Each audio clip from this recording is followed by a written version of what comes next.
Welcome to big news. నేను మీ గౌసుద్దీన్ షేక్.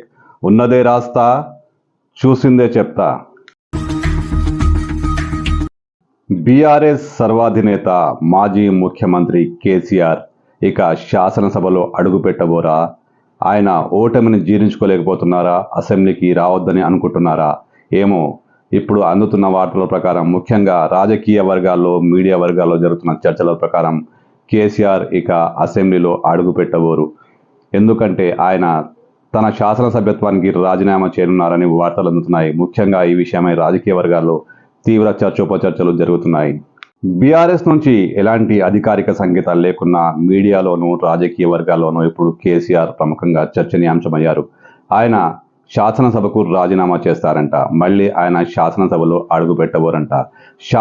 శాసనసభాపక్షం బాధ్యతలను కేటీఆర్కు అప్పచెప్తారంట. ఆయన ఎంపీగా పోటీ చేసి జాతీయ రాజకీయాల్లో అడుగుపెట్టాలని భావిస్తున్నారంట. ఈ విషయమై ఇప్పటిదాకా బీఆర్ఎస్ నుంచి ఎలాంటి క్లారిటీ రాలేదు. కానీ మీడియాలోనూ రాజకీయ వర్గాల్లోనూ తీవ్ర చర్చోపచర్చలు జరుగుతున్నాయి.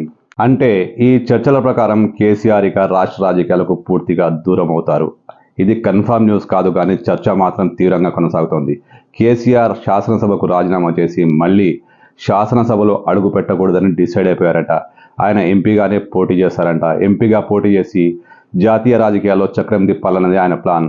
అయితే తెలంగాణ రాజకీయాల్లో ఇది కీలక పరిణామం చెప్పొచ్చు. ఒకవేళ నిజంగానే కేసీఆర్ శాసనసభకు రాజీనామా చేసి కేటీఆర్కు శాసనసభాపక్షం నేతగా అవకాశం కల్పిస్తే బీఆర్ఎస్లో పరిస్థితులు ఎలా ఉంటాయి? ఏమైనా చీలికలు వస్తాయా? ఎందుకంటే మరోవైపు హరీష్ రావు వర్గం కూడా చాలా బలంగా ఉంది. ఇప్పుడు హరీష్ రావు చాలా బలమైన నేత. ఈ నేపథ్యంలో బీఆర్ఎస్లో ఏం జరగబోతోంది? బీఆర్ఎస్ ఎమ్మెల్యేలు కేటీఆర్ను శాసనసభాపక్షం నేతగా అంగీకరిస్తారా? కేసీఆర్ ఆదేశాలను పాటిస్తారా?